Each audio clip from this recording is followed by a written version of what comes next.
I'm Vicky Jenson, director on Shrek and Shark Tale.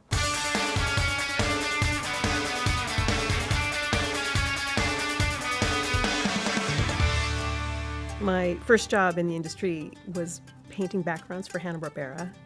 And for me, it was really exciting to learn how to do something that I loved about a lot of features that I'd seen, Pinocchio and Bambi specifically. And so I was real excited to be able to be part of that and see my own work on TV eventually. It's funny, I think adults, parents and their kids both react really, excited and positively when they hear about Shrek. The coolest one, I think, was when I met my husband. He and his kids had already named their white boxer Fiona like 10 years before I met any of them. And he had taught his girls to play guitar to the song Hallelujah. But guys usually get very excited when they realize I worked on Ren and Stimpy and He-Man. I think Ren and Stimpy was probably part of everybody's college experience, so they get very excited when they hear about that one. I got excited about directing when I started working on He-Man. I was storyboarding really for the first time. And I don't know, I was just really excited about being the first one to visualize from the script. And it sort of changed the way I looked at movies from then on. All I could really see was the cuts and the visual storytelling, and I would watch a movie twice. I would watch it just to watch it, and then I would turn the sound off and try to watch how things were put together. And I think that's when I really got interested in pursuing directing. Because animation, it has iterations, it has lots of layers, and there's lots of departments that follow the work of other departments. The work appears to take a long time, but you're still chasing deadlines like you do in live action.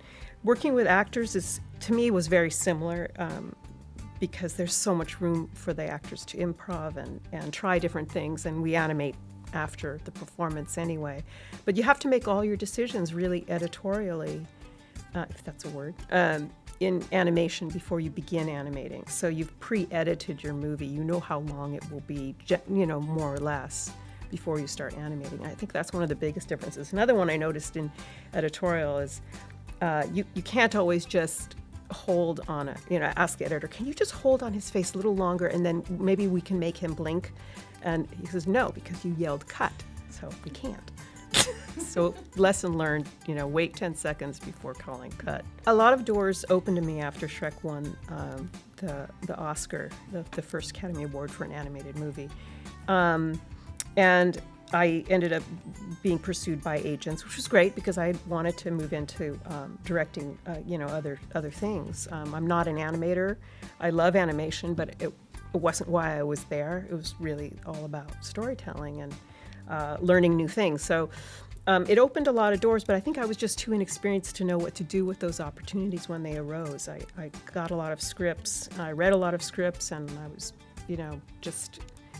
I ended up doing another feature at DreamWorks. I did Shark Tale there. Now I'm writing what I'm going to direct next, and that's something I hadn't done before.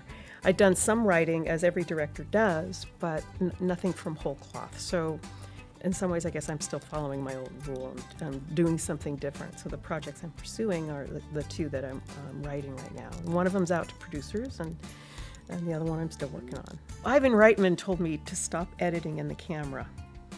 I think with CG movies out there, everybody's storyboarding. Everybody understands the power of storyboarding. And coming from animation, I always like to storyboard. But just because you think you have it all figured out doesn't mean that you do.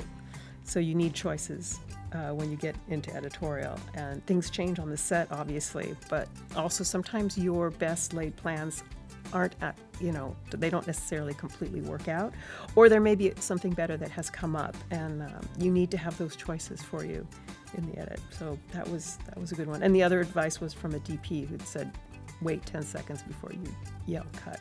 Don't treat a success as just a foot in the door and then now everything's fine.